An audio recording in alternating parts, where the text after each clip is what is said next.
So the referrals. Key. How do you get them? Huge. You do a good job. You meet your customers' expectations, and you hope that they refer you to, their friends when they move to different companies and so on. It's huge. Okay. Do you ask for referrals? No, No. Okay. no, not directly. Okay. But you depend on the network that you've built over the years and your good reputation and Exactly. the lack of burned bridges Exactly. to carry forward. Yep. Okay.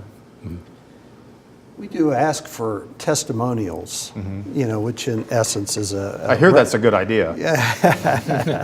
which a roundabout way of asking for referrals, because you stay more in the front of mind for them as they're working on things, and you give them an opportunity to say, this is how they've helped me.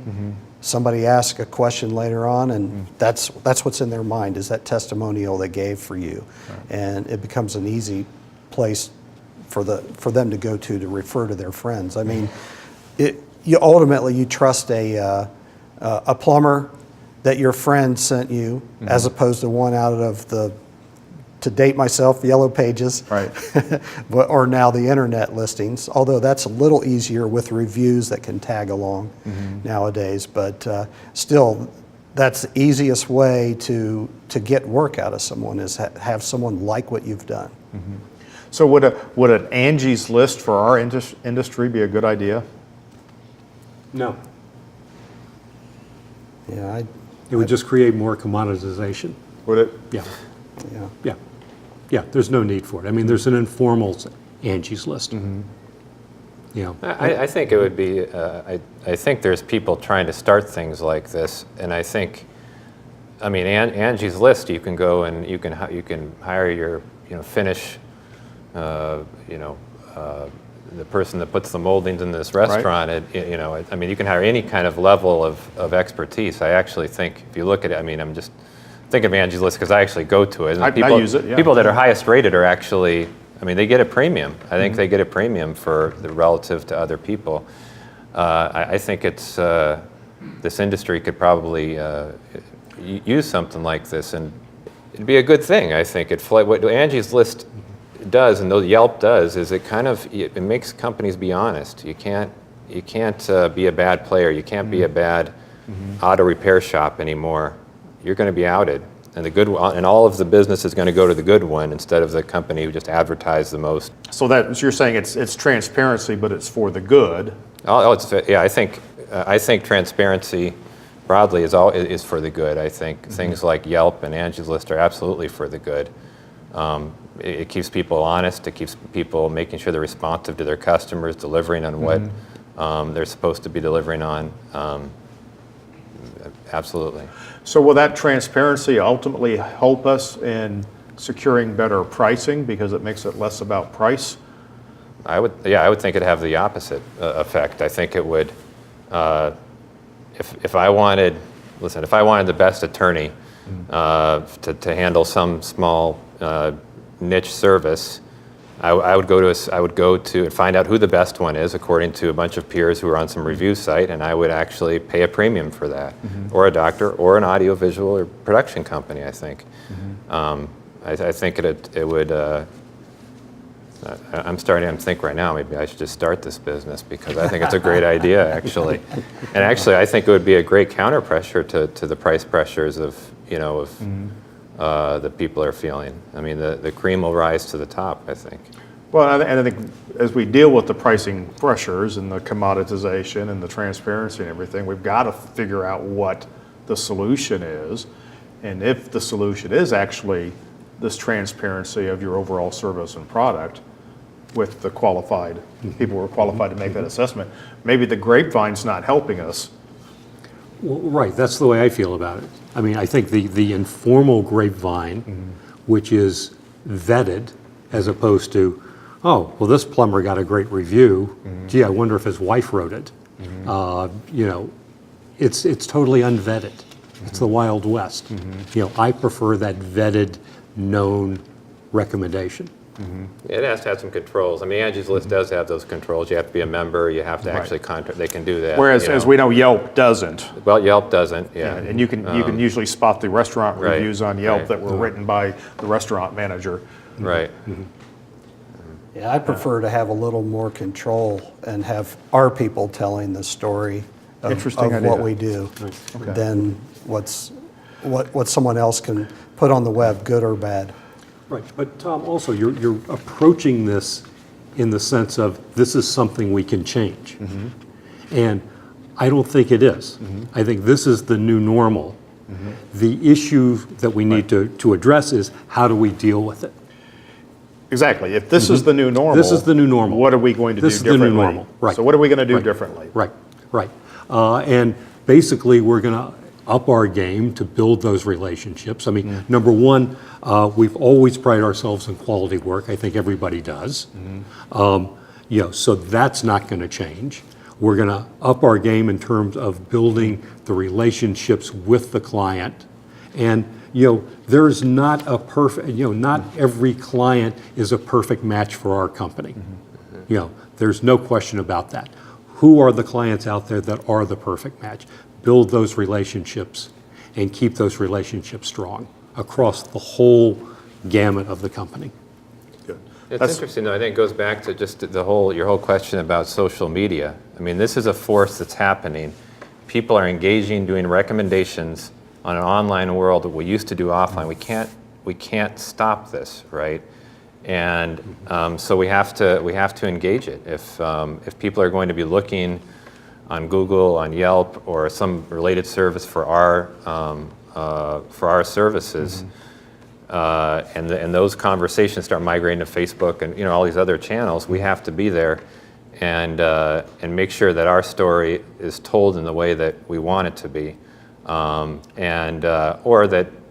we're taking the input and the feedback when it's and using it appropriately. It's I think like I say, I think it's a greater transparency will drive more discipline in helping us improve our business. Right. Because we don't usually hear, well, oftentimes we don't hear from the people in the offline world that have done something that don't like us. Sometimes they just kind of faded away. Right. Yeah. Good. So this video gets me very excited. We have 3 distinct points of view on client referrals, and there's some great lessons and great takeaways in all of this. I mean, first of all, we have Murray representing what I would call the old school position. Sorry, Murray. That one-on-one referrals from known individuals has the greatest value. He's absolutely right. They do have great value. They may even have the greatest value. Okay. Rusty takes the more traditional marketing approach that you have to control your message and your people are the best ones to deliver it.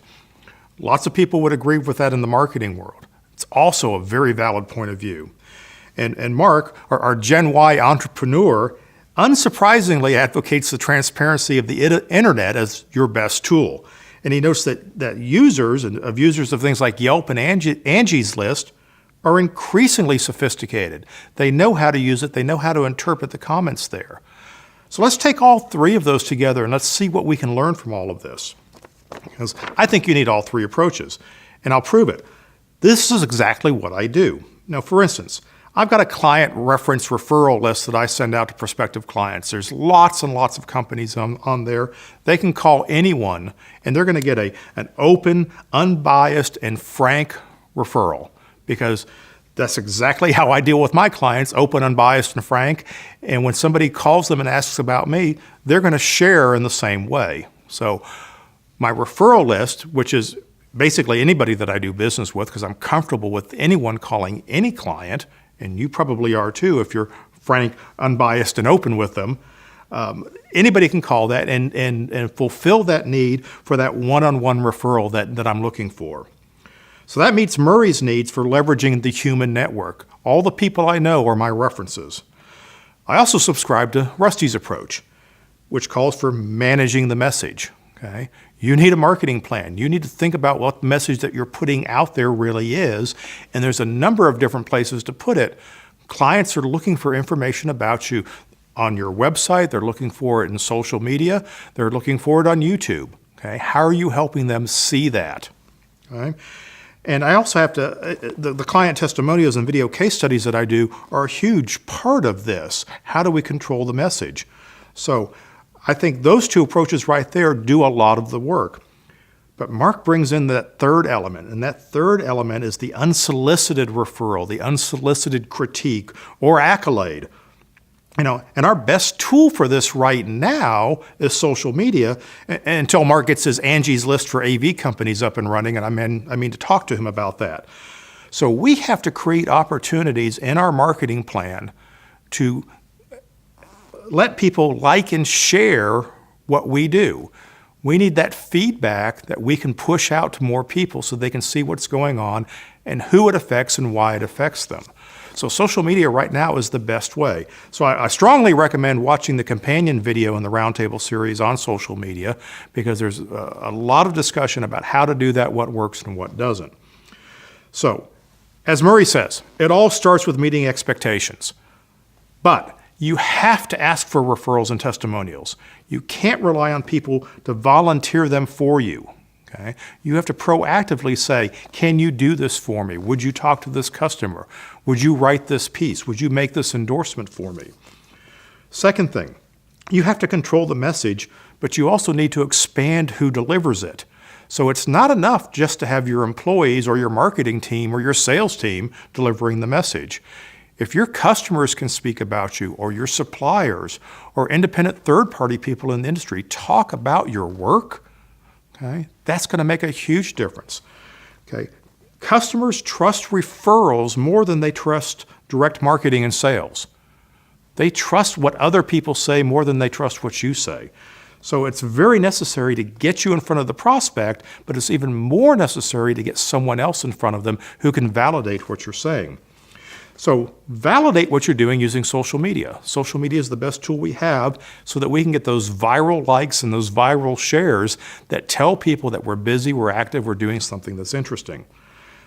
Now, where does this all go from? What are my action items? What are my takeaways? This is simple. Guys, it's a marketing plan.